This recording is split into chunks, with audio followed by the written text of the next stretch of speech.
Hello, ladies and gentlemen. So there's this YouTuber called Andrew Austin.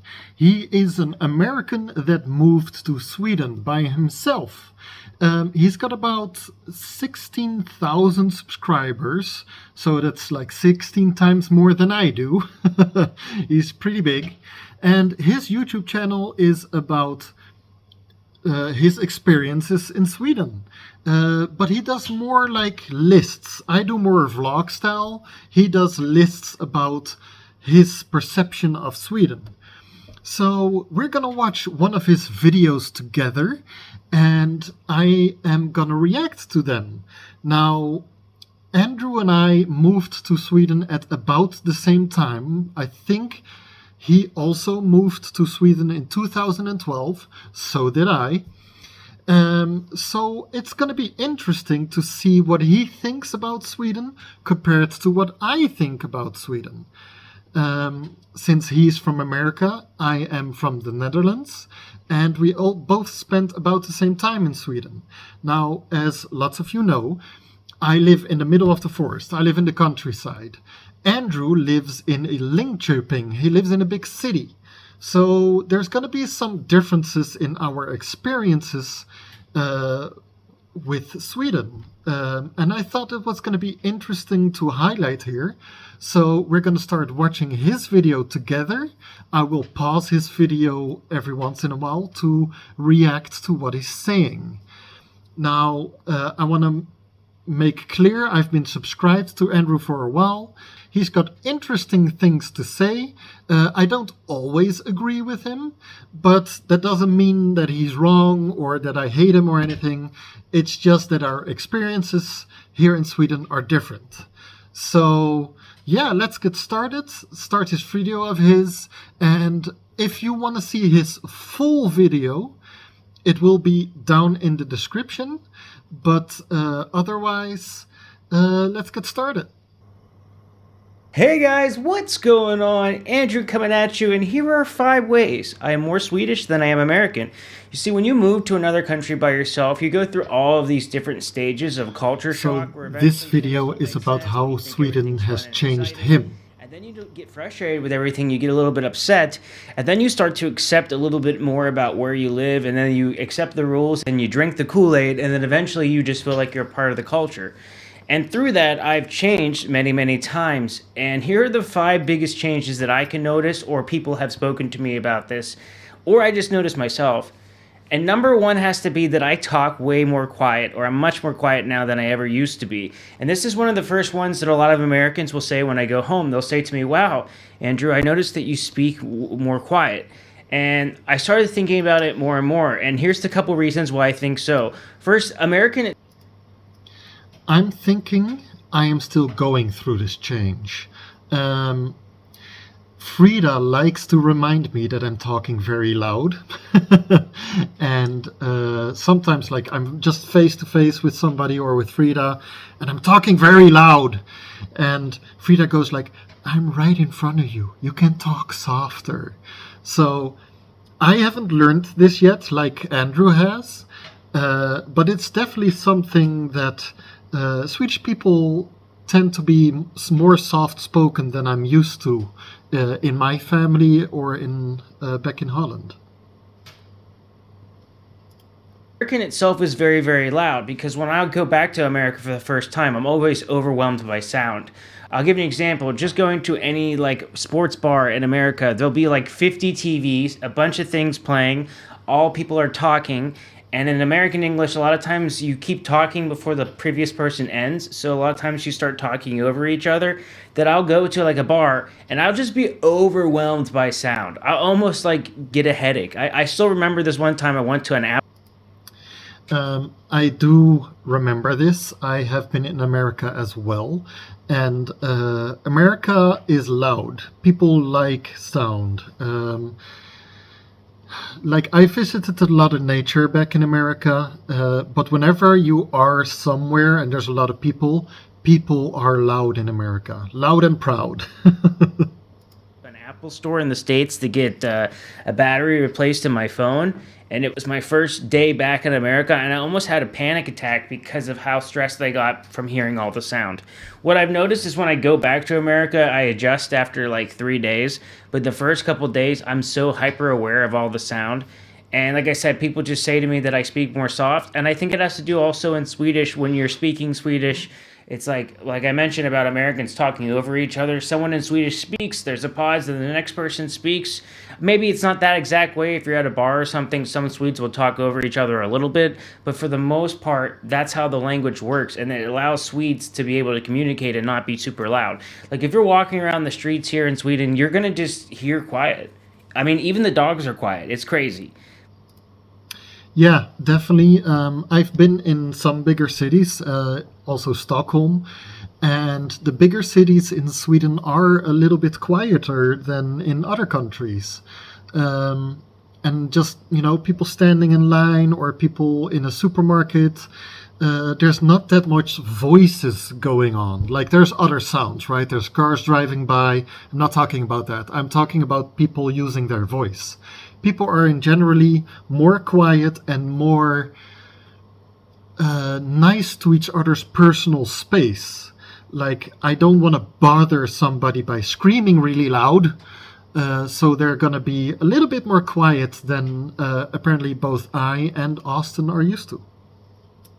But you'll definitely notice a difference in sound levels. And it's one thing where I feel like I'm more chilled out in Sweden because it's just in general not that loud. Number Yeah, two, and this is going to be one I might get some heat for, but I'm more socially awkward here. So what I mean by that definitely. is like the longer I've stayed in Sweden, the more of like the jantelagon, which basically is like an old story that they have about how nobody's supposed to be better than anyone else. But I feel Yep. that this kind of has the opposite effect to it, where in Sweden, I'm so focused on being a part of the group and not standing out that anything can make me more socially awkward. So Well, for me, it's not being part of the group. It's just that Swedish people aren't so sociable. They don't, like, if you're standing in line for a supermarket, nobody talks with each other. If everybody's waiting on the bus, nobody talks with each other. Like in other countries, I'm used to, like, you go into an elevator with some other people and you just say, "Hey, how you doing? Weather has been weird lately," and blah blah blah. Just small talk, right? That doesn't happen in Sweden. So for me, it's not about trying to be part of the group, but because you're used to that nobody really talks to each other, I become more sociably awkward as well here in Sweden. It's like as when somebody talks to me, I'm like, "Oh, that's weird. Why are you talking to me? Leave me alone." But of course, I enjoy small talk and when people talk to me. But when it happens here in Sweden, it's a little bit like a shock. It's like, did that just happen? Is somebody talking to me? So I also get socially awkward, but for different reasons than Andrew has. And that is definitely an effect Sweden has on the people that come here. I'll be awkward if I have to talk to someone in town, or if I get nervous if I have to talk to people. I just noticed that I'm more hyperly aware, and in some cases, I can be more socially awkward if I feel like I'm standing out. And even something as simple as someone just coming up and talking to me sometimes can be very stressful. Just because of being in the culture, which is so crazy to me because in America, people talk to people they don't know all the time. I have to be hyper aware that I can be more socially awkward at times, but I think it's one of the sad things that's happened to me after living here. But it's just the real reality of it. I'm more so. So Andrew here says that he thinks it's sad to become more socially awkward. I don't agree with him here. He, of course, is referring to liking that people talk to each other. And yes, it's nice that people talk to each other. I, compared to a Swedish person, are still much more talkative than the average Swedish person. Um, but I do like that not as much people are talking to each other just because you're being left alone. You're being given your personal space. So if you like personal space and you don't like as much that people are talking to you all the time, Sweden is a very good place for you. And I think that's what Swedish people like about it, getting that personal space. Americans are a little bit known for intruding into your personal space, not maybe with physical closeness, but just talking to you all the time while you might not welcome it. And that can be a good or a bad thing. Andrew doesn't like it as much, being more sociable awkward. I do. It's just what your preference is. More socially awkward. I don't like to talk to strangers, and I don't want to bother anyone. So when mistakes or things happen, I'm even more awkward about it. Number 3, and this is an interesting one as well. I don't view myself as an American. Like, yes, I'm an American, but I separate myself just a smidge from what's happening in the world. I agree. I don't view myself as an American either. No, joking. But I still agree with him. Right now, I feel much more Swedish than I ever did Dutch or being from Holland. That also has to do with the age, the age I was when I moved to Sweden. I think I've had much more of my adult life in Sweden than I have in Holland. I don't think that's actually true.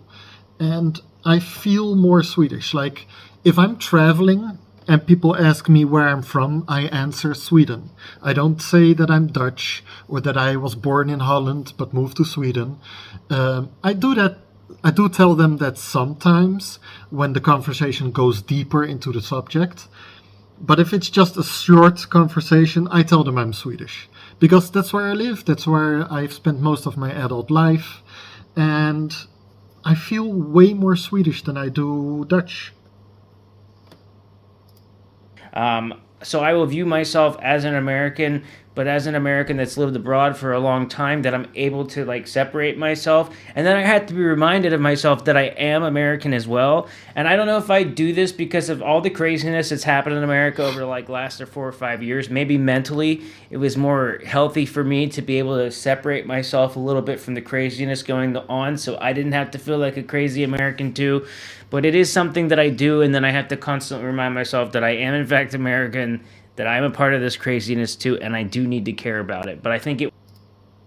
So he is talking about the craziness in America, but he's separating from his past and living in his present. And I guess that's what I'm doing too. I've separated from being Dutch, being from Holland or the Netherlands, and I'm living in my current timeline. I'm living in the now, and now I'm Swedish. There are also reasons why I have left Holland behind to come live in Sweden. And those reasons are they aren't nothing. They are there for a reason. I left Holland because I wanted to go live in nature. Now I live in nature, and this is who I am. I'm a lot closer to what I strive to be. So therefore I can also say I'm more Swedish than I'm Dutch. I have left the Dutch part of my life behind. Now I do realize I came from Holland, I came from the Netherlands, and it is a big part of me, but I wouldn't say it's who I am any longer. There is still Dutch parts in me that are going to be hard to get out. I don't even want to get rid of some of my Dutch parts. There are personality characteristics that I have that are very much Dutch and very much not Swedish. And some of those things are things I'm proud of, and others not so much. So yeah, it's weird. When you immigrate, you become a new person in that new country, influenced by that new country, but you still hold on to a little bit of your past, but there's also a lot of your past that you push aside. Yeah, it's interesting to think, like, what am I now? Am I Dutch or am I Swedish? Let's just be from planet Earth, I guess. We're all from planet Earth. Let's erase those freaking borders. I think it was a defense mechanism to not care about all the craziness that was happening in America. Number 4 has to be that I no longer view healthcare as anything else other than a right. So, living in Sweden has changed my view on healthcare and how healthcare is a human right, that everybody should have it. Okay, this is a very typical American thing because healthcare here in Sweden is very good. Healthcare back in Holland is very good. Here in Sweden, if anything happens to me and I need to go to the hospital, I don't have to pay anything more than 250 crowns. If I go to the doctor, I also pay 250 crowns. It's never more than 250 crowns. If you have accumulated a certain amount of healthcare cost over a year, they give it for free. So I don't know where that level is, but let's say if I'm exaggerating a number here, if I've gone to the doctor 10 times during 1 year, after that, the next doctor's visit, I don't have to pay anymore. If that number is 10, don't quote me on that, but that's how it works in Sweden. Healthcare is very good here. It doesn't cost them much, and it is a right for the people. There we get, getting out my wallet here. I won't show you my information on it because that would be stupid, but we get this healthcare card that we can take with us when we go traveling. And this is our Swedish healthcare card. So if I, while I'm traveling, end up in a hospital, I'll show people this card and they can take my Swedish insurance and Sweden will still pay my healthcare even if I'm not in Sweden. Sweden very much sees healthcare as a right, and that is very different to what it is in America, and much more the same to what I'm used to in Holland. So I'm gonna skip this part of Andrew's video here because most of you guys watching are from Holland. I know I've got some American people watching, so watch the rest of Andrew's video, linked in the description if you want to see his healthcare part here. Okay, now number 5. I'm almost afraid to say this out loud because I don't know what's going to happen, but I'm not afraid of socialism. Yes. Ooh. As an American, I said it. Yes, I'm not afraid of socialism. Now, they love to use the S word here in the United States, especially in the political perspective, about making everybody afraid of socialism, but Okay, so this is another very American thing that Andrew has to do with. In America, there's only 2 political parties, and you vote either for the one or the other. Technically, there are more political parties, but nobody ever votes for them. So, in America, there are certain things you never talk about. You never talk about gun violence. You never talk about the legal things around guns, and you never talk about politics. These are things that are not nice to talk about if you are talking to an American stranger back in America. So for an American coming to Sweden, this is very different. Sweden has, just like the Netherlands, a bunch of political parties people can vote on.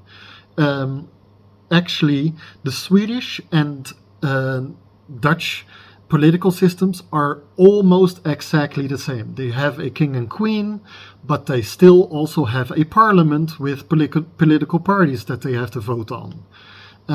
So yeah, this is going to be very different for Andrew here, and I'm not going to comment on what socialism means to me or to a Swedish person, because I don't do politics. I don't care for politics. I don't read up on politics. The only time when I read up on politics is when it's time for me to vote, and then I read up on what party is closest to what I feel, and then I vote for that party. Otherwise, I don't care. So I guess we're going to stop the video here. Thank you, Andrew, for making your video so I could comment on it. And I thought it would be very interesting just to, react to his experience, the 5 things that changed him in Sweden. Now, I think there are a lot more things that has influenced me, a lot more Swedish things that changed me here in Sweden. Like just living out in nature as I do, I feel a lot more relaxed than I did back in Holland. Something he doesn't mention, and I think in other videos he does talk about that, but not in this one. Like, Swedish life is just a lot more relaxed. People aren't in a hurry all the time. People aren't fighting for the spot in life. Yeah, you just de-stress while living here in Sweden. So that's another thing that I have noticed, and Andrew is not talking about this in this video of his. So yeah, once again, thank you, Andrew, for making your video. And if you want to see Andrew's full video, I'm gonna link it down in the description. And I hope you liked this. I think I'm gonna do this more often, because usually when I'm talking to you guys about Sweden, I'm only talking about my experiences. And this way I can compare to what other people think about Sweden and see, what they think and compare to what I think. And I'm not saying that my way of thinking is right or wrong, or their way of thinking is right or wrong. It's just interesting to see the different experiences you can have in Sweden. So if you enjoyed this, please subscribe and like the video. If you like this video, I will know that you will like me making more of these types of videos. Otherwise, I do awesome vlogs where you just get to see my life here in Sweden. And yeah, thank you for watching. Please subscribe, and see you all in the next episode. Bye! Thanks for watching, guys. See you in the next vlog. And don't forget to subscribe.